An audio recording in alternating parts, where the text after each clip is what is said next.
Sweet children, this Yom Kippur is unique. It happens other times, but it is unique in that it is called, of course, Shabbat Shabbaton. That's not unique. Yom Kippur is always considered the Shabbat of Shabbatot, Shabbat Shabbaton. This year, Yom Kippur falls on Shabbat, which is an interesting challenge. Of course, Shabbat is a day that we are supposed to eat and drink and be together with family. Yom Kippur is certainly a festive day, but in a very different kind of way. We're not allowed to eat and we're not allowed to drink. Unusually, as opposed to all the other fast days, if it falls on Shabbat, we push it off and we wait till Sunday. But for Yom Kippur, the rule is, the halacha is that even though it is Shabbat, Yom Kippur, in a certain respect, trumps Shabbat, and we don't eat and we don't drink. Those of us that are fasting don't eat and don't drink on that day.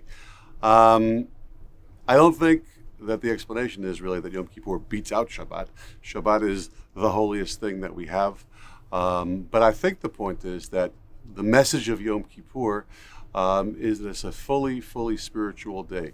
It's not a sad day like Tisha B'Av or the other fast days where we're commemorating something sad. It's actually a happy day, but it's a day completely dedicated to Hashem. That's why we're wearing white, we're in shul all day, we're davening all day, we're focusing on our spiritual energy and our spiritual sustenance, so much so that even when it falls out on Shabbat, we say that this Shabbat, it's still Shabbat, but it's Yom Kippur, and we're going to celebrate through the spirituality that we have, through not eating and not drinking, and being fully exposed and fully immersed in our tefillah.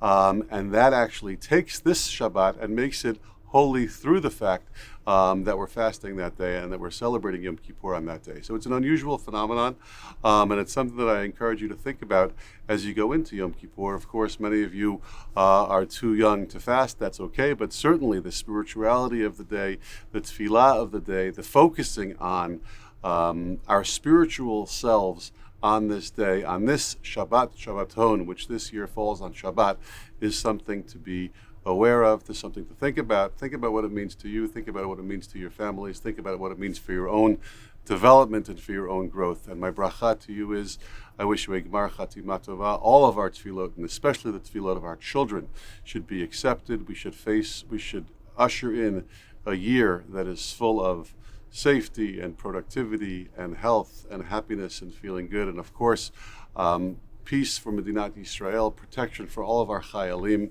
the return of all of the chatufim, and a year of bracha.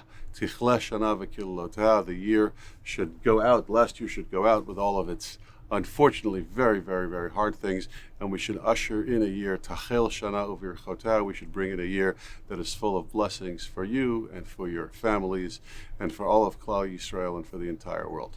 Gmar Chatima Tova.